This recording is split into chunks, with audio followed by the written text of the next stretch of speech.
क्या लगता है आपको? हमारे साथ जो हुआ वो इररिलेवेंट है। हम स्टूडेंट्स के साथ हैं और उनकी आवाज उठा रहे हैं। स्टूडेंट्स के साथ जो हुआ वो आप ही बताइए, सही है कि गलत है? बच्चे हैं सारे, प्रोटेस्ट कर रहे हैं, कोई ऐसे प्रोटेस्ट नहीं है, जेन्युइन इशू है, जेन्युइन प्रॉब्लम है। सारे इस देश के सारे माँ बाप जानते हैं, इस देश के सारे स्टूडेंट्स जानते हैं, इस देश के सारी टीचर्स भी जानती हैं, सब जानते हैं। तो एक जेन्युइन मामला है, जेन्युइन इशू है। उस पे स्टूडेंट सिर्फ अपना अधिकार मांग रहे हैं और कुछ नहीं मांग रहे हैं। वो सिर्फ ये कह रहे हैं हमें अपना अधिकार दो। हमें कब? आप हर एग्जाम को क्या पेपर लीक करा रहे हो? बच्चे इतना संघर्ष करके पढ़ाई करते हैं, अपने लिए एक फ्यूचर देखते हैं, आप उस फ्यूचर को बिगाड़ रहे हो।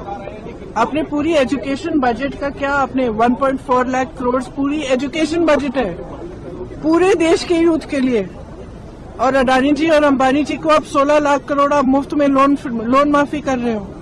किसानों को कुछ नहीं, गरीबों को कुछ नहीं, स्टूडेंट्स को कुछ नहीं, और ऊपर से स्टूडेंट्स को इतना खर्चना पड़ रहा है, फैमिलीज को इतना खर्चना पड़ रहा है, लोन लेते हैं।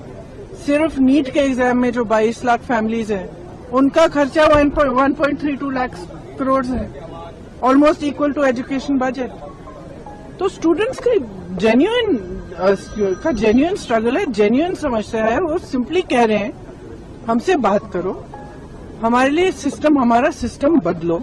ये सिस्टम चल नहीं रहा है, टूटा हुआ सिस्टम है, सब जानते हैं टूटा हुआ सिस्टम है। जिसके बच्चे हैं, किसी भी क्लास का हो, किसी भी वर्ग का हो, जिसके बच्चे वो जानता है कि बच्चों पे क्या बीतती है जब एग्जाम देते हैं।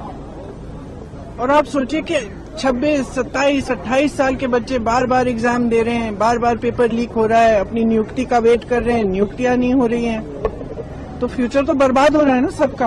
ऊपर से आप जॉब्स क्रिएट नहीं कर रहे हो। प्रदर्शन को अलोकतांत्रिक बता रहे हैं।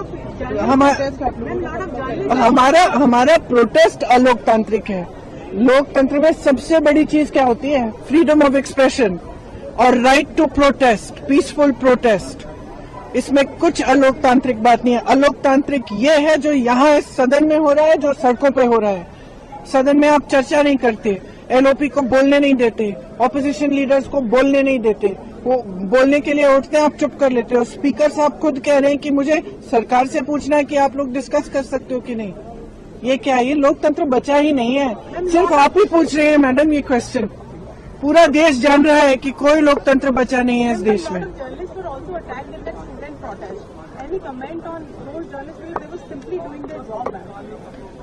Look, it's very clear. We are against violence. We have always been. This is the ideology of our party. It's the ideology of our nation. Mahatma Gandhi fought for freedom. It was a unique revolution in which there was zero violence on their part. And I have heard the protesters and students and all also saying that they are not going to be violent.